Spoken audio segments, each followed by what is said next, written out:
За манай улсын зүгээс гарч байгаа санаачлага бол тал хэрийн төлөлгөө бид өхөн одоо дэвшүүлж байна.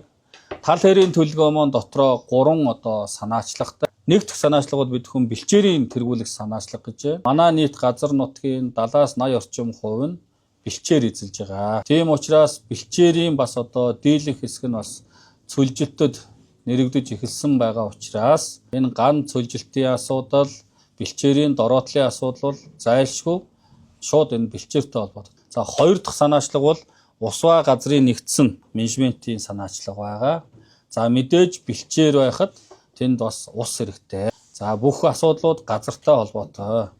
Тийм учраас ус, газар, бэлчээр хамтдаа байж иж бид өхөн газраа, бэлчээрээ нөхөн сэргээх, цөлжилтийг бууруулах, уур амьсгалын өөрчлөлтийг сааруулах энэ арга хэмжээнүүд хамтдаа цогцоороо явах ёстой. Усгүйгээр бэлчээрийг төсөөлөхийн аргагүй.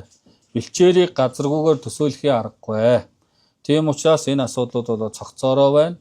Тийм учраас бид нар усны асуудал дээр бас энэ кофе үеэр энэ тал хээр говийн бүс рүү усыг хэрхэн яаж сэргээх, нэмэгдүүлэх, говь хоёрын бүсэд ус яаж аваачих вэ гэдэг энэ асуудлуудаар бас улсын хэмжээнд санал санаачлага гаргаж хийгдсэн байгаа төсөл хөтөлбөрүүдийг олон улсад доонор түншлэгч байгууллагуудад санал болгох энэ чиглэлээр үр дүнтэй төсөл хөтөлбөр гэж үзвэл бас бид өхөн тэндээс хөрөнгө оруулалтыг татах ийм болцоо боломжуудыг бас гаргаж ажиллана гэсэн ийм байдалтайгаар хоёр дахь санаачлага маань бол энэ байна.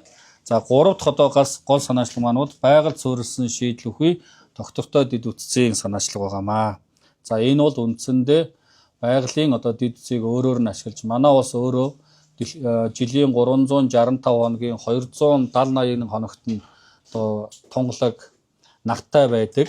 За мөн салхитай энэ байдлуудыг ашиглаж нарны, салхины, усны ийм бас эрчим хүчний их үүсрүүдийг тархмал их үүсвэрт шилжүүлэх.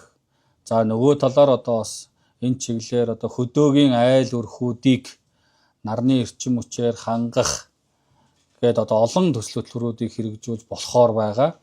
Тийм учраас энэ дид үтцийг байгалийн өөрийнх нь суурилсан дид үтцийг ашиглаж цаашдаа цөлжилтийг мөн бэлчээрийг сэргээх, уур амьсгалын өөрчлөлтийг сааруулах энэ чиглэлээр олон төсөл хөтөлбөрүүд. За энэ 3 доторууд ер нь олон төсөл хөтөлбөрүүдийг багтааж шингээж хэрэгжүүлэх болцоо боломжууд бол гарна гэж бид хүмүүс үзэж байна.